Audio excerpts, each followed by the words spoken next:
And welcome back, everybody, to I'll Hang Up and Listen, brought to you by Fatty Beer Company, West New York's premier market and tap room, with over 300 beers to choose from at all of their locations.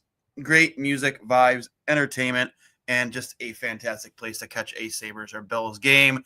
Buffalo Go Apparel, our secondary sponsor, bringing you some of the best local designs possible when it comes to the Bills, especially. Make sure you go check them out at Buffalo Go Co on Instagram and Twitter. You can find Fatty Beer at Fatty Beer on Instagram and Twitter.com, or at Fatty Beer on Instagram and Twitter, fattybeer.com. Make sure you let them know that Two Goalies, One Mike sent you. The Sabres, I forgot to do something. Hold on, everybody. Hold on. Woo! Woo! Woo! A CM Punk. Woo! Because Monday Night Raw has debuted on Netflix tonight. I'm sure you're well aware of that over at TMZ. Yeah, totally tuned into that. I am still currently tuned into it because I am still a nerd and I don't care what anyone thinks. It's been actually a fantastic show so far. We've had appearances from The Rock, The Undertaker, John Cena. And that was talking wrestling. Let's talk the Sabres. Oh, how about you just not rain on my parade? Regardless, Sabres win 4-3 in a shootout. And what I could possibly say is the best game we've seen from their top players in quite some time. You got goals from JJ Peterka. You got a goal from Alex Tuck. You got a 103-mile-per-hour bomb from Tage Thompson. And of course, Alex Tuck and Peterka coming up again, huge in the shootout for the Sabres. A game that honestly, I think we all foreseen going to extra innings. You know what I mean? Because the Sabres just can't hold on to a third period lead. But regardless, just a good effort from the Buffalo Sabres tonight, Hurls. Yeah, I mean, their biggest guys need to step up for this team to have any chance whatsoever, and they did tonight. Tage had a bit of a slow start. He had 0 shots through 1, but I think the second period he really got to his game. He really got to doing what he does best, which is get the puck on net in high danger, high leverage scoring situations. And you saw it on the goal. He was left wide open, but he hasn't had quite as many Ovechkin office type goals as we remember from even last season or the season before. So getting him into that spot and letting him unleash his probably league best one-timer is really valuable to this team, obviously. John Butchergross said that it would be valuable to the Team USA Four Nations roster next month if he somehow is picked as an alternate. I think he should have been picked as a regular, but that's neither here nor there at this moment. I actually do think Austin Matthews might not play, and in which case, if they don't pick Tage, he's pretty banged up. If they don't pick Tage to fill that spot, something's wrong. So I do think that potentially could happen. But yeah, it's a huge win. I know everybody's pretty apathetic at this point. Maybe you are, maybe I am at certain points, especially after the last 2 losses against the Avalanche. And I don't know how much you watched of the Vegas game, but that might have been their worst performance of the season. I fell asleep and thankfully missed the Eichel goal. But from what I did watch, they put me to sleep with how apathetic they were. And uninspiring. It was an absolutely listless performance on Saturday night in Vegas. But thankfully, against the best team in the East, Monday night crowd wearing the goat heads, they seem to have responded tonight. And as crazy as this may sound, Duane, the Sabres are 6 points out of a playoff spot. I know, dude. I know. You know, it's like a real, like, it's like being the Joker in real life. You laugh, but you cry. You cry, then you laugh. And it's like, how is this team? And I mean, the East is really bad. It's so bad. And Montreal currently is in the second wild card spot. And they're bad. And that should, I mean, they've been playing well. Lane Hudson has been a revelation, but that should tell you all you need to know about the state of the Eastern Conference at this moment. Mm-hmm. The Rangers, who have vastly underperformed every single expectation, obviously coming off a President's Trophy last season, they still have a chance to make the playoffs. And they've basically gotten rid of everybody. Not everybody, but, you know, they were sellers for a good portion. So as bad as this has been, I'm not going to bang that optimism drum that often because I know people get pissed off. It's not over. No, it's not. It's really not. It's not. It isn't over. I just pulled up Chris Durk, for the program, showed up to our live show at Fatty Beer. Provided us with that insane Tage Thompson fan video that we posted earlier.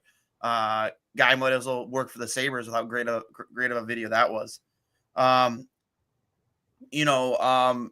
out just said here, great game to be at, but you kind of need to get that done in regulation. I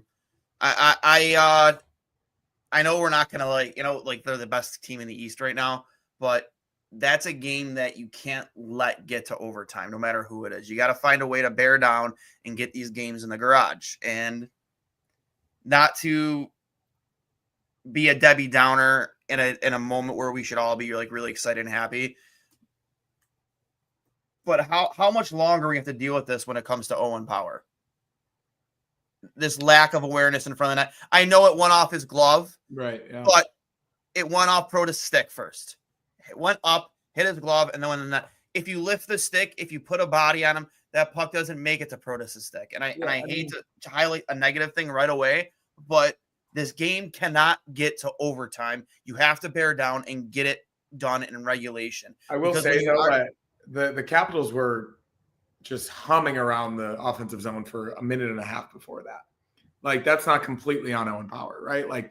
The Sabres had multiple instances where they could have gotten out of the zone. And they were on their heels, as we've seen them be in critical moments of each game, especially when holding a lead. They don't play aggressive. They get on their heels. It's the word that we hear over and over after losses, panic. They were panicking because they have this crisis of confidence when they're holding a lead, especially against a good team, apparently. And they forget everything they did to get to the lead at that point and then completely forget about their game. It's really frustrating, obviously, but at this point, beggars can't be choosers. I do give them a lot of credit, especially in the shootout. Dylan Strome could have ended the game with Washington's second shot, and Luukkonen came up with a really big save. He did. And Alex Tuch's unbelievable move to extend the game. Charlie Lindgren almost saved that somehow. He got the paddle over there. And I thought even when they were calling it a goal, I thought, did that really go in? It trickled through in there, but it just trickled by. That would have been horrible. But I mean, coming down from 1.5 down in a shootout is not the easiest thing to do. No. And Peterka's had 2 shootout goals this year, but 13 points in his last 13 games. He had, obviously, along with the rest of the team, took a nap for a little bit at the end of November and early December, but he's been a little bit better at least. Yeah, listen, I understand your point too before that. I get it that the Buffalo had plenty of opportunities. They were hemmed in their own zone, but that's just a hockey 101 play to me that he constantly fails to perform. Just a guy he's much bigger than, a guy that all he's got to do is lean into, lift a stick, do anything like that, and he just fails to. It's not like it was a bing, bang, boom play. It was he had time to evaluate the situation and make that play. That's all I'll say about it. Tage Thompson, again, a guy that has been very streaky as of late with a absolute bomb to the back of the net. The power play has looked a lot better in the last 2 weeks. It seems Lindy is finally I'm not going to use the word consistency there, girls, but it looks a lot more structured as of late. Would you agree? Yeah, there's more balance, more creativity. I saw a stat earlier, actually, that the Sabres power play 7 for 16 over their last 7 games, dating back to December 21st, and ranks first in the NHL during that span. Zucker had 5 of those goals. Tage and JJ had 1 apiece, and then you get another one tonight. So, yeah, that's only a span of about 2.5 weeks, but any stretch of consistency is a good sign. They're not going to get back into this if the power play is as bad as it has been for most of the season. They started with a horrible stretch. Once they started to figure it out in November, it was a little bit better. And then from the end of November to basically the end of December, it was also really bad. So they can't get into another lull. Obviously, Dahlin helps. He's the quarterback. He creates the most opportunities for everybody around him. And him being healthy generally, you can see how the team is different when he plays. They're obviously a much different team. He was basically out for most of that 13-game winless streak. So he's, of course, really critical. But, yeah, just a little bit more creativity. Even Zucker had another opportunity tonight right at the side of the net, right in front of the net. He's been an absolute menace down there. And he is, as we've said, he's been an overachiever in every sense of the word in terms of what he was brought in to do for this team. Even when he missed that breakaway in overtime, you could see how upset he was with himself for not cashing in on that. But it shows the leadership. It shows the ability that he has still at 32 years old as a 32-year-old, and how sore my body is after every beer league game. I can only imagine what Jason Zucker has to deal with playing 82 games a year as an NHL player. So credit to him. He's a pro's pro. We need more of that. I would love to see Kevin Adams bring more of those types of guys in, especially for some of these prospects that might not even make the team in the next 3 years. I think that would be a good idea for this franchise, but it seems at this point they're content with the guys in the room. So we're just going to go with that. Yeah. I can't remember how to pronounce his name. The kid that the Rangers claimed today, that the Sabres. Arthur Kaliev. Yeah, he's an American kid. And I wasn't too familiar with him. I know like he had a lot of potential coming out of that draft, but he has struggled for sure since he started. He didn't spend much time in the AHL. I think he spent one season there, and they brought him right into the big leagues, and probably needed more seasoning for sure. But I look at a player like that and look at our bottom six, and I'm like, how can you not think that this guy wouldn't fit into this bottom six? More speed. Definitely more talent than guys like, are we going to sit there and watch Kubel sit every other game, or Lafferty? Like, I don't know, man. To your point, I'm really starting to get afraid in a season, like you said, where 6 points is separating us from a wild card spot right now, that we are literally going to sit on our hands and try and run this roster the rest of the way through, thinking it's good enough when we've already experienced a 13-game losing streak, girls. Yeah. Kaliev's known for his absolute load of a shot.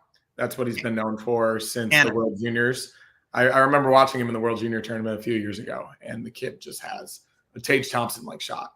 Not necessarily the fastest, but he is a bigger body.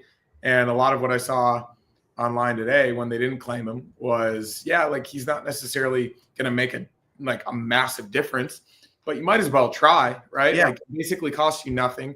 He's a 22, 23-year-old kid with a little bit of upside, and potentially in the right situation, he could reach that high-end potential that he had as a prospect. So a little bit unfortunate. It seems like they didn't even put a claim in on him. I would hope that they did their due diligence, but at this point, Kevin Adams seems, whether he's sitting on his hands or he's being told to sit on his hands, there's not that much going on, unfortunately. Yeah. But I'm not going to lose sleep over them not putting in a waiver claim. At this point, you just need to stack wins. You have to go into Ottawa on Thursday night, and I would consider that to be a must-win. It's a team they've played well against, especially in Ottawa recently, and it's a team that you're fighting with to be the not worst team of a continual rebuild, along with the Red Wings. Mm-hmm. So that has to come up with at least 1 point, hopefully 2, and then you go from there. But tonight's a big night. I would hope it is for the confidence of this team. You beat the number 1 team in the East, whether it's in a shootout and you blew a few leads. It doesn't matter. 2 points is 2 points. You're not going to catch Washington anyway. They're going to be in the playoffs. I just use as an example, like a game where you're in the third period and you just got to bear down. And that doesn't matter much against a team unless Washington falls off, and it does come down to it near the end of the season. But against the teams that you're chasing, like Montreal, for instance, that game's got to get done in regulation. You got to bear down and figure it out. And I just hate especially with the way they played most of this game, that game not get done in 60 minutes. Yeah. I mean, it's emblematic of everything we've talked about with this team. And I would say number 1 being that the roster isn't deep enough to consistently close out games, or there's a lack of confidence when it comes to playing sound hockey in these situations. They were running around their defensive zone. I was just waiting for something to get to the net 2 minutes before eventually Protas gets his stick on the puck and it goes off power and in the net. no matter what league you're in, if you're hemmed into your own zone for 2 straight minutes, the puck is probably going to go in the net. The players are tired. You're giving the puck away. You're not getting it out. You're not strong on your stick. And eventually it's going to cause a mistake on your own end and be in the back of your net. So, yeah, it's unfortunate, but it's one of the things that's plaguing this team. And obviously they need to be better. They are young, but they can't use that excuse anymore. You beat a team that I don't think anybody thought would be the top team in the East going into the season, but they've successfully gone through a bit of a rebuild themselves. They've gotten rid of, not necessarily by choice, a lot of their older established guys. And now they have guys like Protas and Connor McMichael, and even Ryan Leonard and Cole Hudson could be on this team later this year after their college seasons are over. So they're bringing in prospects themselves. And they're not necessarily the oldest team aside from obviously Alex Ovechkin. So Cole Hudson looked unbelievable at the World Lane Hudson. Oh, Cole Hudson. Yeah. Lane Hudson's on the Canadians. But he was incredible. He led the point. He led the tournament in points as a defenseman, which is I don't think has ever happened before. So once again, I know the whole what if thing, but a player the Sabres passed up on at the podium. Yeah, let him fall right to Washington. Again, I'm not going to lose sleep over that. They drafted Kleber a pick before that, 6'3" right-handed shot defenseman. Of course, not. Hope it works out. I do. But yeah, of course, not necessarily the higher end offensive output guy, but I am comfortable with the Sabres have the most even strength points of any defensive unit. I get it. So the Sabres offense from the defense is not an issue at this point. I'm really not concerned about that. Darlene, Byram, if they do end up keeping Byram, which I hope they do, and Power are, in my opinion, just dynamic offensive defensemen. I don't necessarily think we need any more of that at this current moment, but a guy like that, whether it's a trade piece or anything else, of course, nice to have in your organization. Want to acknowledge this comment here from Big Fungus, guy who's always in the peanut gallery. Washington signed Mangiapane. I think he traded for PLD and Chychrun, big veteran players who are driving that team currently. Yeah, I mean, and we kind of did that when we went and got Zucker, a veteran player. But like, what you needed a few more of those guys, and Buffalo just didn't do it. Well, I mean, that's the difference, right? Like, they didn't want to pay the money for Mangiapane. Chychrun was rumored for years to be a target for the team, and surprised he shot in the shootout, honestly. Yeah, they must have some type of underlying numbers, or they practice it a lot, and they liked what they saw from him. I'm surprised Ovechkin didn't go, just like generally. Thank God TJ Oshie wasn't there, because he probably would have scored. Yeah, as older as he is now, he is the shootout legend of Sochi. TJ Sochi, they called him. But yeah, I mean, thankfully they got it done. I was a little bit worried about Luukkonen, especially after the Dubois shot. That is one I think he wants back. It is a nicely placed shot. I would say blocker dot right above the pad, below the blocker. But he responded well, and that's not easy to do against NHL players one-on-one. So give him a lot of credit. I do think he made some big saves, especially in the third period, to keep this game close. And as we said, you hopefully take this momentum and you go on from there. Cole Hudson for Beck Malenstein. I'm never not going to get Cole Hudson and Lane Hudson mixed up, because they're effectively the exact same player and they look exactly the same and they play this exact same way. The entire tournament, I thought that was Lane Hudson. And I was like, doesn't he have 29 points for the Canadians this season? Why is he in the World Juniors? But turns out he just has a younger brother who might be better than him. Yeah. Always want to acknowledge any new viewers, new listeners. We got Casual Mark here in the chat. First time I've seen him. Assuming that you're new to the family here at I'll Hang Up and Listen to Two Goalies and Mike. So glad to have you. We had to earn every bit of those 2 points. Love the show and go Sabres. I mean, they definitely earned the 2 points. I mean, they played a good game. They did. Just you got to learn to close out. Any final thoughts, Hurls, before we get out of here? Other than the obvious that we've discussed, of course, this team is generally not very good, or they haven't played well, especially in the past month and a half.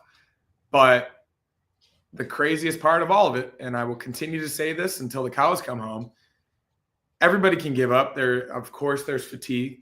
Of course, there's frustration, not only with this current team and the way it's constructed, but also the organization and what was done and what wasn't done in the offseason. But at the end of the day, like, I do like to look at each season in each situation and even each month in a prism. And as it currently stands, the Sabres just beat the best team in the Eastern Conference. Of course, didn't get all 2 possible points in regulation when they should have. Blew 3 leads and another third period lead. They're 6 points out of the playoff spot. As bad as it's been, a 13-game winless streak at the end of November through most of December. Yep. This team in early January with 3.5 months remaining is 6 points out of a spot. That's 3 wins. You can beat the Senators. Who are the next 3 games? You can easily beat the Senators on the road, which they've done recently many times. I don't necessarily think the Senators are that good, and they've done well against the Senators as of late. You have the Kraken at home on Saturday night. Of course, the Kraken have generally had the Sabres number recently, but I don't necessarily subscribe to a team or an organization necessarily have any other organization's number. And then a few days off, and you've got the Hurricanes at home and the Penguins at home after that. Those are winnable games, in my opinion. If you could beat the Capitals, who have largely been one of the best teams in the league this season, every game theoretically could be winnable, especially with some rest in between. 2 days off, go to Ottawa, do whatever you can to get a win, and then you come home and try to beat in my opinion, a pretty mid Seattle Kraken team. So those are my thoughts. I'm not going to give up. Neither should any of you. We're 6 points out. I mean, on the show last time we were on live, we said the season's over, and now we're saying 6. To be fair, after another like debilitating loss, like it was the Avalanche game, it did feel like it was over. It really did, and especially after that Vegas loss. Oh my God, it was horrible. Yeah, that was. Thankfully, probably nobody watched that. I fell asleep during it. We didn't. And so did I, and I was 3 hours ahead of you. But every win, no matter how they get it in the next, up until the Four Nations break, is going to theoretically keep this team in the conversation, given how bad the Eastern Conference is. Mm-hmm. And that should give us all, and it should give the team a little bit of hope. Lindy talked about putting the standings up in the locker room when they never have previously. I hope these guys look at it. I hope they look and see how close they are given how bad they've been. And I hope that gives them a little bit of confidence in a time where they haven't really had it. I do want to, my final thought will actually be from 2 comments, obviously from Mauricio Hurls, assistant coach, positive reinforcement coach. Yeah. Duane, you look tired, low energy, defeated. Keep your chin up. Trust me. No, I just honestly, I love the win, but my attention, if anybody knows me, my attention has been in other places tonight. Sitting here watching it on my phone as CM Punk is being introduced to Raw on Netflix premiere. So you guys can make fun of me in the chat all you want. But I do want to acknowledge 2 back-to-back comments here as my final thought. From one from Mauricio: Duane, we must trade Power Cousins for a blockbuster trade, shake up the roster. Not advocating doing that. But the very next comment on YouTube: Adams needs to go after Pettersson aggressively. He does not have a no-trade clause at this time. Cousins, Samson, Quinn Rosen for Pettersson, and Dakota Johnson.